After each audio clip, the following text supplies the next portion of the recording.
കണ്ണൂർ ജില്ലാ വെറ്റിനറി കേന്ദ്രം ശതാബ്ദി ആഘോഷങ്ങൾക്ക് ഒക്ടോബർ 13-ന് തുടക്കമാകും. ശതാബ്ദി ആഘോഷത്തിന്റെ ഭാഗമായി ഒരു വർഷം നീണ്ടു നിൽക്കുന്ന വിവിധ പരിപാടികൾ നടക്കും.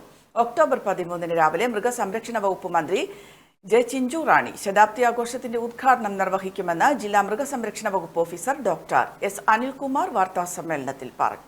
ഒരു കൊല്ലം കൊണ്ട് സാമൂഹ്യ അനിമൽ ഹസ്ബൻഡറി ഡിപ്പാർട്ട്മെന്റ് മൃഗസംരക്ഷണ വകുപ്പിന്റെ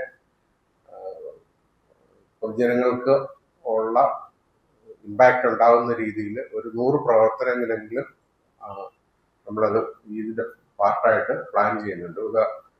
അനിമൽ ഹസ്ബൻഡറി ആക്ടിവിറ്റി അല്ലാത്ത കുറച്ച് ആക്ടിവിറ്റീസ് നമ്മൾ ഉദ്ദേശിക്കുന്നത് മരം നടുക, അവയവദാനം പുറത്തുള്ള കുറച്ച് കാര്യങ്ങൾ ചെയ്യുക, രക്തദാനം പോലുള്ള കാര്യങ്ങൾ ചെയ്യുക, പിന്നെ അവരുടെ ഹെൽത്ത് ചെക്കപ്പ് പോലത്തെ. ഇയാൾ നമ്മുടെ എപ്പോഴും സൂണോട്ടിക് ഡിസീസ് എന്ന് പറയും ജന്തുജന്യ രോഗങ്ങളുമായിട്ട് എപ്പോഴും ഇടപെടുന്ന ആൾക്കാരാണ് അനിമൽ ഹസ്ബൻഡറി ഡിപ്പാർട്ട്മെന്റ്. അപ്പം അങ്ങനെ കുറച്ച് അസുഖങ്ങളുണ്ട്, പേവിഷബാധയുണ്ട്, റുസല്ലയുണ്ട്, TB ഉണ്ട്. അപ്പം അതിൻ്റെ അകത്ത് ഒരു സ്ക്രീനിങ് അനിമൽ ഹസ്ബൻഡറി ഡിപ്പാർട്ട്മെന്റിലെ സ്റ്റാഫിന്റെ ഒരു സ്ക്രീനിങ് പോലത്തെ കാര്യങ്ങൾ നമ്മൾ ഇതിന്റെ പാർട്ടായിട്ട് ഉദ്ദേശിക്കുന്നുണ്ട്. പിന്നെ പൊതുജനങ്ങളുമായിട്ട് സഹകരിക്കാൻ വേണ്ടിയിട്ട് കുറച്ച് ട്രെയിനിങ്ങുകളും കുറച്ച് സെമിനാറുകളൊക്കെ ഉദ്ദേശിക്കുന്നുണ്ട്. സ്കൂൾ കുട്ടികൾക്ക് വേണ്ടിയിട്ട് കുറച്ച് പ്രോഗ്രാംസ് ഉദ്ദേശിക്കുന്നുണ്ട്. കുഞ്ഞു കൈകളും മുട്ടക്കൊഴി എന്നൊക്കെ പറഞ്ഞിട്ട് അനിമൽ ഹസ്ബൻഡറി ആക്ടിവിറ്റീസിലേക്ക് കുട്ടികളെ ചെറുതിലെ ആകർഷിക്കാൻ വേണ്ടിയിട്ട് ചില പ്രോഗ്രാംസ് ഉദ്ദേശിക്കുന്നുണ്ട്. പിന്നെ പൊതുജനങ്ങൾക്ക് നമ്മുടെ ഏറ്റവും വലിയ പ്രശ്നം ഇപ്പം തെരുവുനായ്ക്കളാണ്, എന്നും പത്രത്തിൽ കാണും.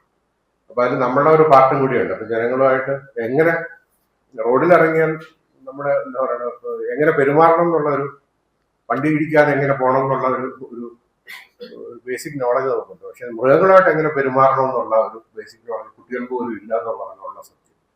നമ്മളെപ്പോഴും കാണാറുണ്ട് റോഡിൽ കൂടി പോകുന്ന സമയത്ത് പിള്ളേർ പട്ടിയെ കാണുമ്പോൾ കല്ലെടുത്തെറിയും, അല്ലെങ്കിൽ ചവിട്ടും തൊഴിക്കും. ആ നായ പിന്നെ മനുഷ്യരെ കടിച്ചില്ലെങ്കിൽ അത്ഭുതമാണ്. പ്രസവിച്ച് നടക്കുന്ന ഒരു നായയുടെ അടുത്ത് കുഞ്ഞിനെ എടുക്കാൻ പോയത് കഴിക്കും. അപ്പം അങ്ങനെയുള്ള പെരുമാറ്റം എങ്ങനെ മൃഗങ്ങളോട് പബ്ലിക് പ്ലേസിൽ പെരുമാറണം എന്നുള്ളതിനെ പറ്റിയുള്ള ഒരു ചെറിയ ക്ലാസ്സുകളോ ചെറിയൊരു അവയർനെസ് സ്കൂൾ ലെവലിൽ തന്നെ ചെയ്യാനായിട്ട് ഒരു സംഘടനയുണ്ട്, കാവാന്നൊരു സംഘടനയുണ്ട്, അവരുമായിട്ട് ചേർന്നിട്ടാണ് അത് ഉദ്ദേശിക്കുന്നത്. ശതാബ്ദി ആഘോഷ committee convener doctor KV Santhosh കുമാറും വാർത്താ സമ്മേളനത്തിൽ പങ്കെടുത്തു. മിഡ്കോ ദിനേറ്റ് സോഫ്റ്റ്വെയർ പാർക്ക് താണ, കണ്ണൂർ.